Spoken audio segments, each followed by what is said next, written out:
comes back to no matter where that qualification of cataloging the market or market validation exists, whether that's outbound cold, enabling you to speak to a wider portion of the market. So you're not talking for the now, you're actually just qualifying and building rapport, or whether that lives from those activities, as Tony said, that qualification is still the best method to ensure that you can speak to a wider portion of the market. You're not just torching those people Yeah. with a blowtorch, because what, unfortunately, the downstream repercussion of those methodologies, obviously people misconstruing what Aaron Ross wrote in the book Predictable Revenue, and then the explosion of the other methodologies is that's built, or even Aaron said on the podcast the other week, George, as you remember, that's built like this pressure anxiety where they think everything is now or not now. So that's all there is. They can't talk to a wider portion of the market, and people aren't trained to do that anymore.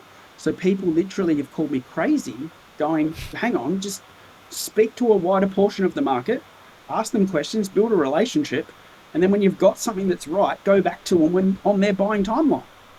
Like, it's not rocket science, but yeah, that I think that the unequivocal truth of that universal truth is that qualification needs to exist as a tool, whether that from marketing led unbelievable amounts of targeting, or whether that's done up front to stimulate the market and handed back to marketing to be able to build us out what we need. Market's not there yet though. Can I just jump in on this with something that, for those that are watching, really important to think about? The mindset of most selling, marketing, and selling organizations. So if you think about the sell side versus the buy side of a transaction that eventually happens, from our side doing the selling and marketing, we tend to think about we're trying to find someone who's got a capability gap that we can fill or a level of dissatisfaction with their current provider. So I don't know whether you two guys agree with that, but they're typically the two things that we're trying to look for, right? Are they unhappy with the incumbent, or is there a gap with their own tool set or stack, right, that we could come in and fill?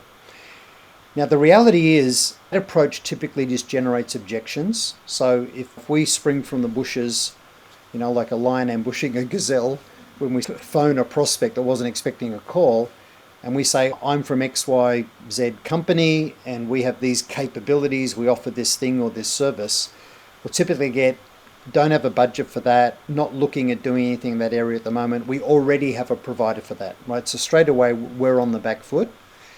So what we need to lead with, the thing we teach about narrative, this concept of a value narrative, is unless there's a gap in results, unless there's a gap in performance and results for the customer against their peers, unless there's a gap, there's no opportunity. So we should be leading not with do you have a capability gap, but do you have a results gap?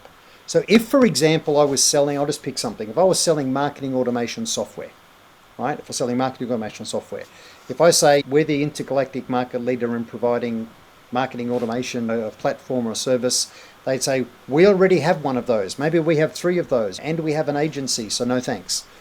But if we said, hey, Mary, I actually work with chief marketing officers, CMOs in online retail here in Sydney, and I noticed, so that we play back something we've noticed about their business, their industry, or with the launch of the new product that they just launched, I think there could be a way for you to drive down cost of acquisition and at the same time increase repeat purchasing.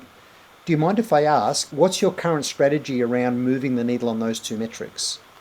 Now, if the person says, look, hang on, I don't know you well enough to share that inside information, how in the world do you think we could reduce cost of acquisition and at the same time drive up repeat purchasing? We say, sure, it's around a strategy of more precise targeting with a stronger buying intent and with improved engagement. This is how we've seen other CMOs in our industry reduce cost of acquisition by up to 30%. Maybe even more importantly, they've been able to increase repeat purchasing by 50%. How do you think you benchmark against your peers on those 2 metrics right now? Now, I'm not saying that's the perfect way to run the conversation, but what I just did is I tried to build a conversation around, in essence, the business case for investing in change. Not around, does your current platform do this or do that? Right? We've got even better capabilities. Like, people are drowning in capabilities and software products that they barely use. But the only reason that the company will invest in change, because changing anything is time, effort, cost, stress, risk. Like, why would a junior or middle manager in an organization want to take on all of the cost and stress and risk of replatforming something in their business when if it doesn't go well, they'll get blamed? Right? So we need to talk to the leader in the business that all they care about is the results. How do I improve results and do it in a way that best manages my risks? Because like they're the conversations that we need to build. So for both sellers and marketers, if that's really the focus, I think that's how we create opportunities that actually can be progressed through to close instead